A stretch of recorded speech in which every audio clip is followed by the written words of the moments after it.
Frank, in spite of the rot you wrote in one of the newspapers during the week that the press is persecuting referees... I didn't say the press, I said the media.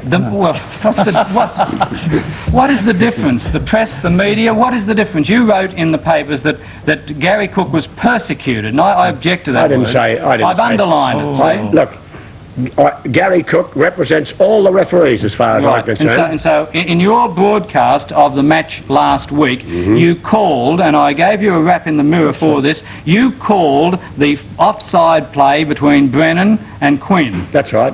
And Did I go over it and over it and over it and over it? You went over it. What? All right, can I just say this? Mate, is it all right for you to use it in your call and I'm not allowed to show the same incident here on television? How many times did I show it? Once. Now, wait a minute.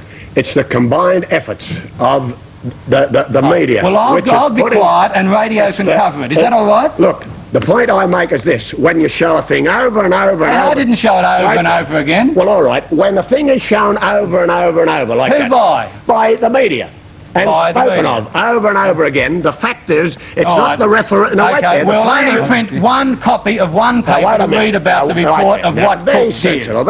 I'm being sensible. You can't edit, you can't censor the media. The fact is, I'm not suggesting you should censor the media, but well, I'm pointing out... You are saying we're persecuting them. I'm pointing out the fact that the situation among referees at the present time is brought about by the persecution, and I've said it there and I say it again, the persecution of the media...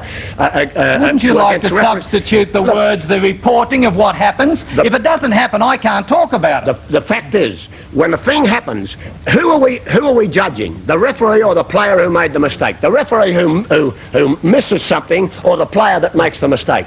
I mean, we are judging the end result, Frank, of a man who is paid to do a professional job, and he misses something, and we have people who are paid to go and see it, and it is our job to report what went on. The players are paid to do a professional job too, and they're making more mistakes than referees. There's a different moral value there. One is affecting the entire outcome of the game, and if people don't want to be put under a microscope, don't be referees. But we're not persecuting them. I object to that loose use of the word. I'm not concerned what you object to. You should be, Frank, because in your limited experience in journalism, you should know what the words mean that you use. And you misuse the word persecute.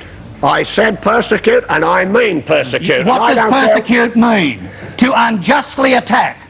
Repeatedly. To unjustly attack. That's right. And you think that by me once on this program last Sunday reporting and showing what Gary Cook missed is unjust and shouldn't be done. If he can't take that heat... Did I specifically mention you? Frank, I'm the only one who did show it. I am the only one who showed it. I'm not talking about that specific instance. I'm talking about the persecution of referees over the last decade. Not any specific instance. If Greg Hartley in the grand final has 7 tackles before a try is scored, I'm not to mention it or show it. Of course you can mention it. Let ignorance be bliss. Let's go back to the Dark Ages and let's have a little bit of an inquisition. You're used to that sort of stuff. Give equal coverage to the players that make the mistakes. Oh, well, don't you think we do? We showed all the tries of the match today. No, you don't, but when you do show it, it's the referee who's on trial, not the player who makes the mistake. Here's the egg on the face award, Frank. You can put it on your own face. I tell you what, Frank, if I want to report the facts, and I've got people writing columns like that, I take objection to it, and I take objection to it on behalf of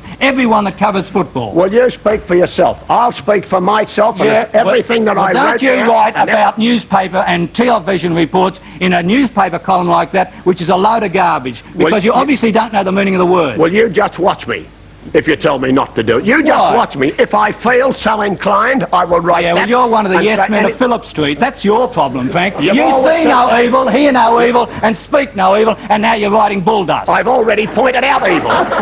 Pointed out evil? Evil because I say something happened at the Sydney Cricket Ground during a match. You call that evil. You're doing the wrong thing by showing it over and over. I'm not showing it over and over and over. If it's not this week, it's last week, and it will be next week. It's referees. It has been referees. You want to get your priorities straight. I've got my priorities You want to tell the public what goes on, not that it's rosy-coloured glasses I'm telling you this, if the trend keeps up, well, there'll be football and no referees at all. Well, that might be better. Okay, well, we've run out of time. It'd be better for how you look at football. You're kidding. Excuse me, as working pressman, I'll leave it after this. How do you feel about the word persecuting referees? I disagree with it, but it didn't rankle me as much as it obviously has you, to be honest, mate. I didn't agree with what Frank said because I think referees are doing a terrible job. I'm not concerned with who agrees with me. That's how I say it, and that's what I said. And that's what I think, and that's what I'll say. Well, could I say this to you, Frank?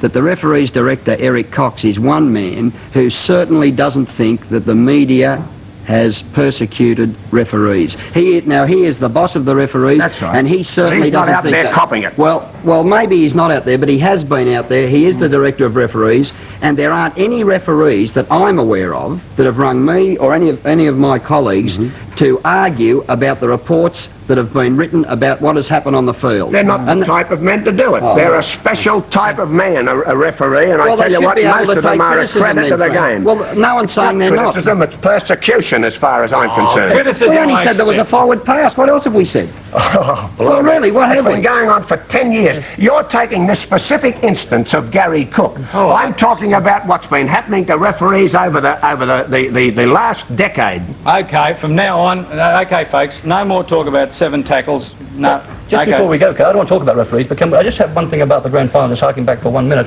Mate, one of the great things we have forgotten about this grand final next week is that the 2 coaches who have the sides, Bath and Glossop, are 2 of the probably the only 2 in Sydney who believe in attacking football. It's a wonderful tribute to see the old skills of the game coming back and sides scoring plenty of tries in important matches, as opposed to the American connection we put up with for so long with defence-orientated games, with psyching up and motivational films. They don't believe in any of that business, and they've got their sides to the grand final. I think they're both great coaches, and it's going to be a great game. It will be a great grand final.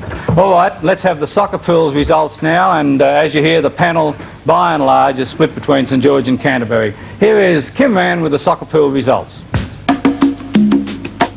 Here now are the official soccer pools results, another World of Sport feature, presented by Kim Rann. Well, good afternoon everyone, and welcome once again to the pools.